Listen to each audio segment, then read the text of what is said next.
Oiê! Cheguei para mais uma aula do componente curricular de ciências. Ainda no mesmo tema corpo humano. Só que nessa aula de hoje nós vamos conhecer o sistema respiratório.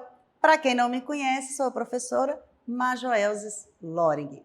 Vamos para a nossa aula? Sistema respiratório.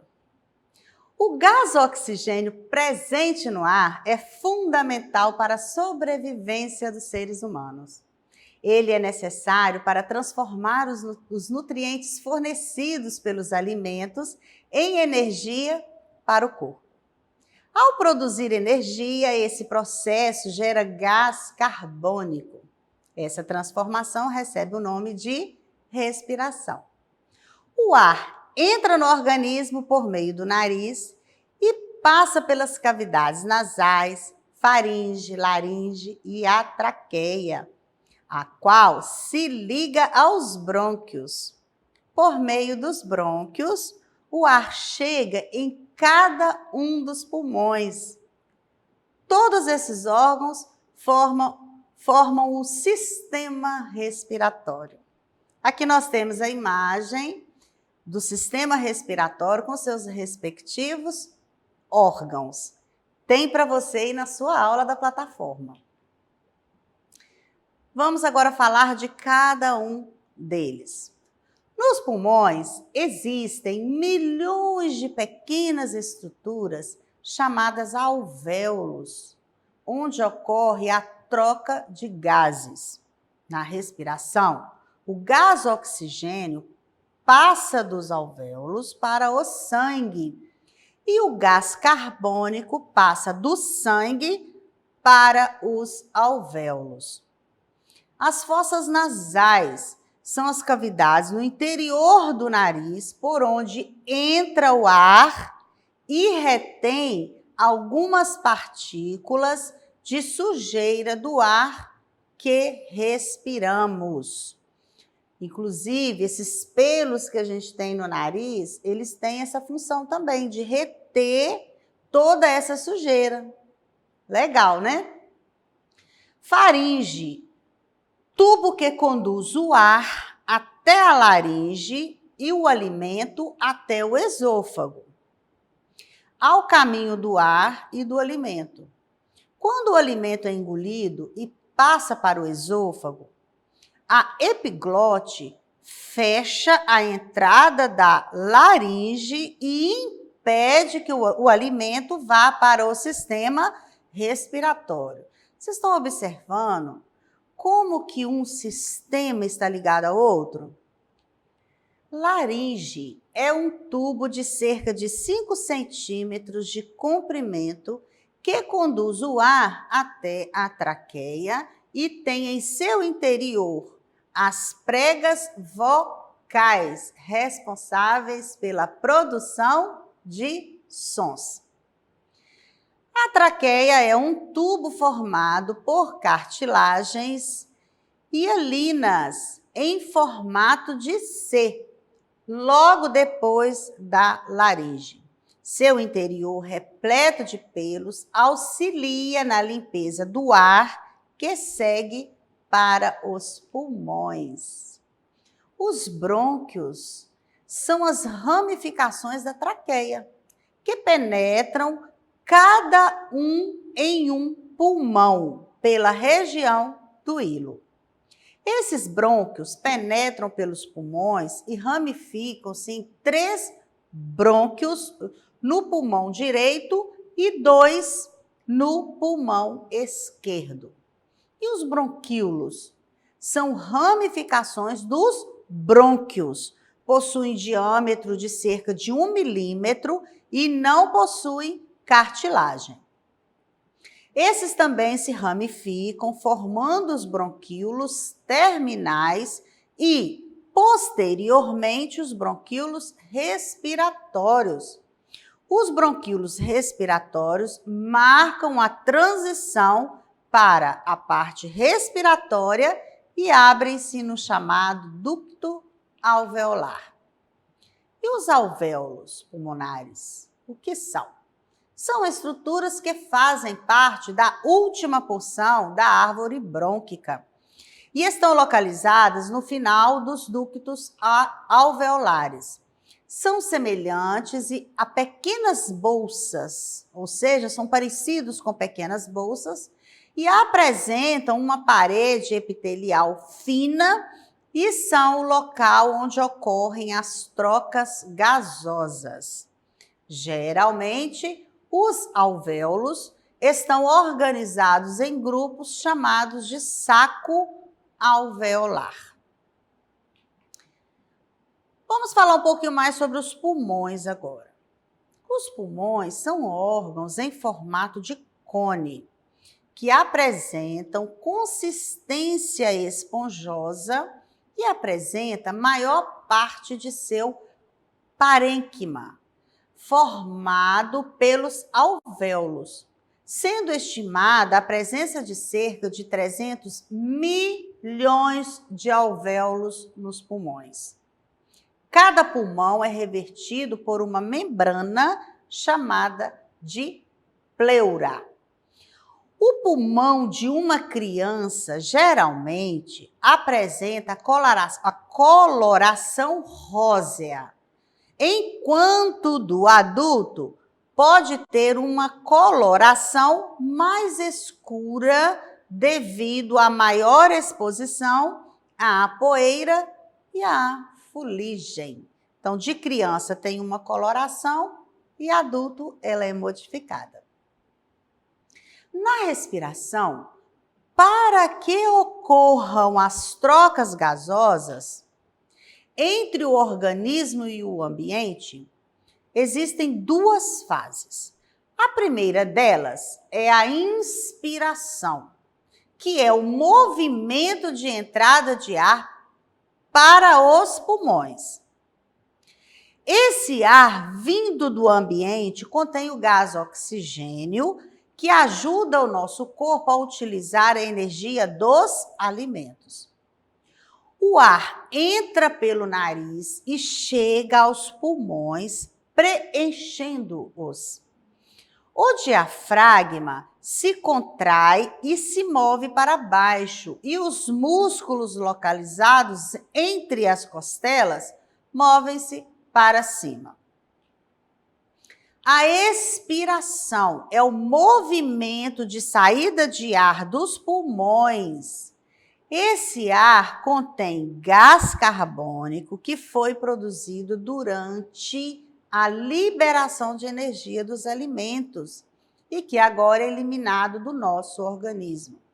O diafragma relaxa, movendo-se para cima, e as costelas são abaixadas pelos músculos localizados entre elas. Dessa forma, a caixa torácica fica menor e que leva os pulmões a se esvaziar. Quando estamos gripados ou resfriados, espirramos muito.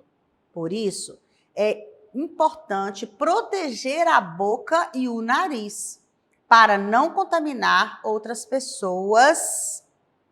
Afinal, ao espirrarmos, liberamos para o ambiente os micro-organismos causadores da doença. Então, se está gripado, está espirrando muito, não se espirra de qualquer maneira, tá? Proteja para que quem está ao seu, as pessoas que estão ao seu redor não se contaminem. Todo cuidado é pouco, mas eu tenho certeza que você já ouviu também dicas desses cuidados. E por que espirramos?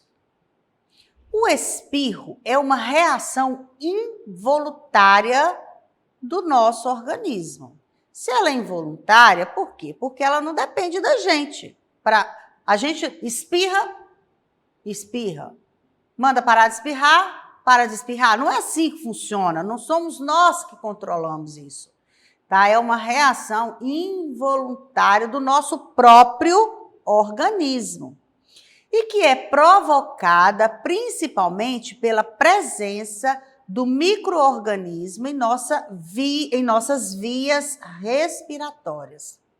Isso é, do nariz, na garganta e na boca. Esses micro-organismos podem ser vírus ou bactérias relacionados a doenças como gripes e resfriados ou partículas como pólen e poeira, que incomodam bastante quem tem alergia a essas substâncias.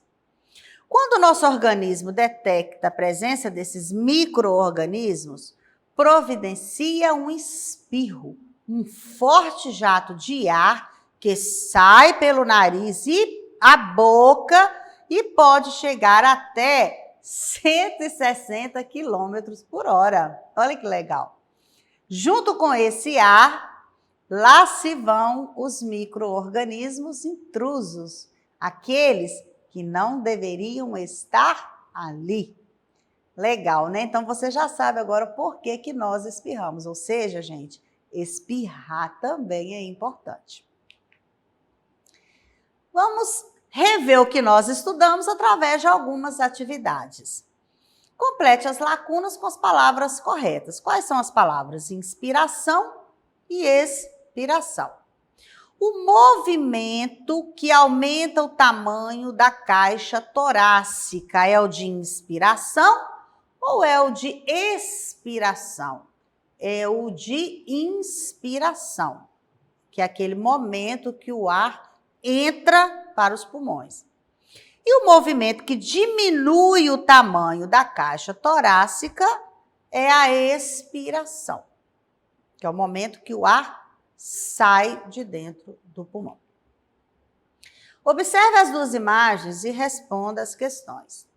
Nós temos uma imagem onde a gente vê alguns nadadores, né, no fundo do mar aí, provavelmente, e temos a imagem de uma criança enchendo um balão de ar. Letra A. Qual é o movimento respiratório que possibilita encher um balão de ar? É o movimento de inspirar ou é o movimento de expirar? É o de expiração, né? É aquele que a gente traz de dentro do pulmão para fora, que é o que enche aquele balão ali. E qual é o movimento respiratório que enche os pulmões do mergulhador de ar? É o contrário, é o da inspiração. Nas alternativas abaixo, sobre o funcionamento do sistema respiratório, marque um X na alternativa errada. Prestem bastante atenção no enunciado, né? Normalmente a gente está acostumado a marcar a certa. Agora nós vamos marcar a questão que está errada. Então nós temos 4 opções. Dessas 4, apenas uma está errada. Letra A. O ar entra e sai do nosso organismo pelas nossas narinas quando inspiramos e expiramos. Correto? Sem o gás oxigênio que inspiramos, não é possível liberar a energia dos nutrientes. O sistema respiratório e o digestório funcionam de forma independente. Nas células do nosso organismo, os nutrientes liberam energia. Você já descobriu qual que está errada? Você leu a matéria? Está por dentro? Lembra que eu falei lá no início, quando eu estava explicando, que os sistemas do corpo humano, um depende do outro para alguma função? Eles não são independentes? O sistema respiratório funciona sozinho, o sistema digestório funciona sozinho. Não, um está ligado ao outro. Então, a alternativa que está errada é o que fala na letra C, que o sistema respiratório e o digestório funcionam de forma independente. Não, não. Eles estão interligados um com o outro. Então, a resposta que você vai marcar é a opção C. Realize uma atividade física e anote em seu caderno o que observou e logo após responda as questões, marque um X na alternativa errada. Bom, essa é uma atividade para você fazer aí na sua casa. Você vai fazer qualquer atividade física, um exercício físico aí que estiver, né, ao seu alcance de fazer. Depois que você fizer, aí você vai analisar as opções que nós temos aí e marcar que está incorreta. Vamos ler todas elas. Letra A. Durante as atividades físicas que exigem mais esforço do organismo, o ritmo respiratório acelera. Correto ou não? Correto. Nas atividades físicas, o ritmo respiratório acelera porque o organismo consome mais energia. Letra C. A aceleração do ritmo respiratório e dos batimentos cardíacos não altera o consumo da energia. E a última opção, que é a energia consumida, vem da transformação dos nutrientes dos alimentos ingeridos. Qual alternativa você considera que está errado? É a alternativa C, que a aceleração do ritmo respiratório e dos batimentos cardíacos não altera o consumo da energia. Altera sim, tá, gente? Em quais situações você costuma espirrar? É uma resposta pessoal. Questão 6. Por que é importante lavar as mãos após espirrar? Lembra que nós falamos lá atrás que quando a gente está espirrando muito, é importante a gente proteger para que quem está ao nosso redor não passe pelo constrangimento de se contaminar com algo? Por que é importante? O simples ato de lavar as mãos é fundamental para a prevenção de várias doenças virais e bacterianas e pode até salvar vidas. Muitas infecções respiratórias, que também podem ser transmitidas por tosse ou espirro, são frequentemente propagadas através de mãos contaminadas. Gente, nós estamos vendo e vivendo isso nessa pandemia, né? A importância de lavar as mãos, a importância de se proteger para proteger o nosso próximo também. O pulmão esquerdo é sempre menor. Vou ler algumas curiosidades relacionadas ao sistema respiratório agora. O pulmão esquerdo é sempre menor. Não. Os seus dois pulmões não têm o mesmo tamanho. Para comportar e acomodar melhor o coração, que fica no lado esquerdo da região torácica, o pulmão esquerdo é só um pouco menor do que o direito. Normalmente, o órgão tem cerca de 27 centímetros e pesa 700 gramas. Então, ele não é tão menor, né? Ele é um pouquinho menor para acomodar o coração no lado esquerdo do nosso peito. A cor do pulmão vai escurecendo com o passar do tempo. Sim, inclusive eu li lá atrás que o pulmão de uma criança ele tem uma coloração mais clara do que a coloração do adulto. O pulmão fica localizado na parte de trás do tórax. Essa é uma curiosidade bem intrigante, pois a maioria das pessoas acredita que o pulmão se localiza no peitoral, parte frontal da caixa torácica, o que é um engano. O pulmão fica um pouco mais para trás, inclusive deixando o coração à frente. O pulmão é capaz de armazenar até 5.000 litros de ar. Nem os tanques mais potentes de gasolina conseguem armazenar tantos litros quanto o nosso pulmão. O órgão consegue armazenar até 5.000 litros de ar no seu interior. Obviamente, a gente não usa toda essa capacidade. A água limpa os pulmões. A água tem efeitos em todo o organismo. Mas você sabia que ela também purifica os pulmões? Beber a quantidade de água recomendada ajuda e muito a remover as impurezas que o pulmão acaba acumulando durante o dia. Legal! A gente já sabe da importância da água no nosso organismo, né? Então agora nós conhecemos mais uma função bacana da água. O corpo humano transporta, em média, 10 mil litros de ar em 24 horas. Em todo exercício respiratório, um pulmão adulto consegue transportar até 10 mil litros de ar em um dia de atividades. São muitas as curiosidades, você pode buscar mais também na internet, ler nos livros, nas aulas que vocês recebem, tem muitas informações sobre tudo isso. Bom, tem uma atividade que pede para você desenhar o sistema respiratório. E eu procurei uma colega de trabalho, professora do 5º ano, e pedi que ela mandasse para mim uma atividade de um estudante da turma dela.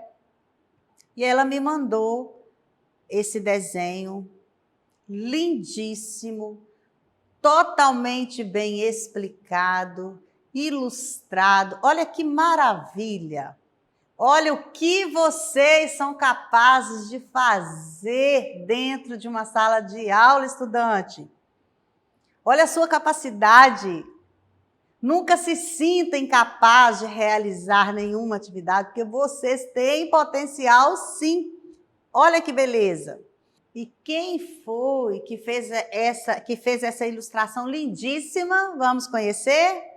A estudante Isabelle Vieira Guimarães. Ela é da turma do 5º ano D. Professora Marli Pereira, da Escola Municipal Otávio Soares Ferreira. Ó, coraçãozinho para a escola, estou com saudade. Marli, muito obrigada. Isabelle, muito obrigada pela participação aqui na nossa aula. Legal, né? E você também em casa pode fazer atividade sim, mandar para a gente poder passar aqui. Estude com interesse e alegria. Dicas de estudo. Realize as atividades diariamente, ou pelo menos de segunda a sexta-feira. Escolha um lugar onde você se sinta confortável. Se você se sente confortável, deitado, lendo, vamos quebrar um pouquinho a regra? É assim que tá bom? Então, faça assim. Não fique com dúvidas, procure seu professor.